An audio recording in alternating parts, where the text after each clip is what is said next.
Legend Mick Foley, and you are watching C-RadTV here, right here on YouTube. Have a nice day. This is Cody Diener, and you are watching C-RadTV on YouTube. And just like Cody Diener, C-RadTV lives by two simple words. Just give her, yeah. How's it going, guys? It's Rad. So yeah, the WWE NXT review from April 10th, the NXT after TakeOver New York, and the NXT after WrestleMania. Before I jump in, yes, I'm wearing Detroit Pistons gear for this video. The reason why is because earlier tonight, the Pistons played their last game of the regular season in New York against the New York Knicks. And with the Pistons beating the Knicks, murdering them 115-89, that win was enough for the Pistons to lock themselves into the 2019 NBA playoffs. So yeah, Detroit, the Pistons are in the playoffs, baby. How about that? I get to enjoy some playoff basketball. Hallelujah. Gonna be a tough series, though, against Milwaukee, but this is not a basketball video.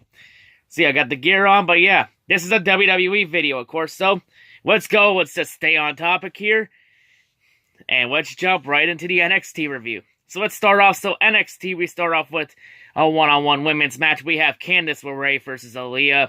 Highlights of the match: Aaliyah's reverse single leg from behind was pretty good, pretty unique. Candice's dropkick was good along with her spin kick on the apron. Aaliyah's knee drop was good along with Candice's arm drag and head drag. Candice's step-up senton was also good along with her running shadow. Match ending, Candice hits the moonsault on Aaliyah. Candice gets the 3 count for the win. So it looks like at the moment, Candice LeRae is not going to the main roster. Some rumors said it was, but you don't always believe everything you read on the internet, kids.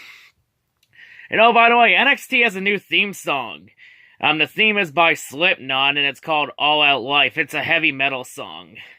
Honestly, I think this is a good fit for WWE. Like, it should be a heavy metal song as theme song, so yeah, I really like the song. You know, their new theme song from here on out probably till after TakeOver Tampa Bay next year. But that will be another time. Let's just continue on. So then after that match, we then go and take a look back at the NXT North American title match at TakeOver New York between Velveteen Dream and Matt Riddle. If you want to see that match, either watch it on the network or just watch my NXT TakeOver New York review where I go over it. And then after that, we take a look back at the NXT Tag Team Titles match between the War Raiders, hands in a row against the team of Ricochet and Aleister Black. If you want to see that, watch the network or go watch my TakeOver New York review. So then after we look back at those two matches, we also look at the new NXT signing that should be coming in the coming weeks, Kushida. Another Japanese wrestling standout. I hope Kushida enjoys his time on NXT, because odds are, if he has problems speaking the English language, then Vince McMahon has no place for you on the main roster and he's gonna bury you. Just ask Asuka and Shinsuke Nakamura. Oh, but Asuka won a women's title, you say? Please. That women's title Asuka got was out of fucking pity. Plus, that was also to help the Ronda Rousey, Charlotte Flair, and Becky Lynch feud. To where eventually Asuka was then forced to drop the title to Charlotte to add more hype to that main event match at Mania. But yeah, that's just a little quick rant there. So anyway, moving on, we then get to our first one-on-one match. We get Danny Burch versus Jackson Ryker of the Forgotten Sons. Highlights of the match: Danny's dropkick was good along with his headbutt. Jackson's belly-to-back suplex is good along with his diving headbutt and his knee drop. Danny's jawbreaker is good along with his step-up enziguri and his missile dropkick. Forgotten Sons would interfere. Oney Lorcan would try to clear both out. Jackson's axe hand was pretty good, which leads to the match ending. Jackson hits the Widowmaker spine buster. Jackson Ryker gets the 3 count for the win. But after the match, Jackson would look to hit it again on Danny Burch, but Oney Lorcan would come in and attack Jackson for post-match assault. Then the Forgotten Sons come in and join in on the attack, making a 3-on-1 attack. Numbers game comes into play, and the Forgotten Sons stand tall. But Jackson Ryker gets another win. Damn. Might be doing something here. So then after that, we then go and we take a look back at the Fatal 4-Way Women's title match between Shayna Baszler, Io Shirai, Kairi Sane, and Bianca Belair. And then we also take a look back at the WWE UK title match between Pete Dunne and Walter.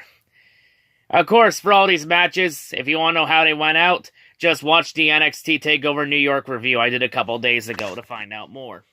And then we also take a look back at the NXT title match between Johnny Gargano and Adam Cole, where Gargano was victorious. And don't worry, that title there is going to look beautiful on Johnny Gargano's waist. Don't ever question that. So then, of course, we then find out that next week on NXT, before we get into our main event, next week we will have Keith Lee versus Dominik Dijakovic. Will we have a clear winner this time, or will it end in another tie? We'll have to wait and see. And also next week, after a confrontation backstage at WrestleMania, we will have an NXT North American title match where Velveteen Dream defends the title against the former Cruiserweight Champion Buddy Murphy. So yeah, we got a title match next week. But that's next week. Now to our main event. Our main event is the Street Profits, Angelo Dawkins and Montez Ford, versus the team of Fabian Aichner and Marcel Barthel. Highlights in the match: Montez's double dropkick was good, along with Marcel's step-up knee and his brainbuster suplex. Fabian's spinebuster was good, along with Angelo's exploder suplex. Fabian and Marcel's double basement dropkick, pretty on seek, very well done, kudos to both. Fabian's brainbuster was good, along with a springboard moonsault. Angelo's spear was pretty good too. To the match ending, the Street Profits would hit a new finisher. They would hit an electric chair blockbuster combo on Marcel. Angelo Dawkins gets the 3 count for the win. So Profits build more momentum, trying to get a shot at the NXT tag titles for the next TakeOver event. I believe it's going to be June on Money in the Bank weekend. If you're wondering when. May or June. It's going to be around that time. Usually it's June. Actually, it might be same weekend as I think it's either Backlash or Extreme Rules. Whichever pay-per-view is after Money in the Bank, because the next real pay-per-view is in May, Money in the Bank. Because in April, we have a couple weeks, we have a show in Saudi Arabia coming up. So there's another $50 million for WWE. But yeah, the pay-per-view schedule really got shaked up this year. But yeah, and that's how we end NXT, with the Profits hitting a new finisher.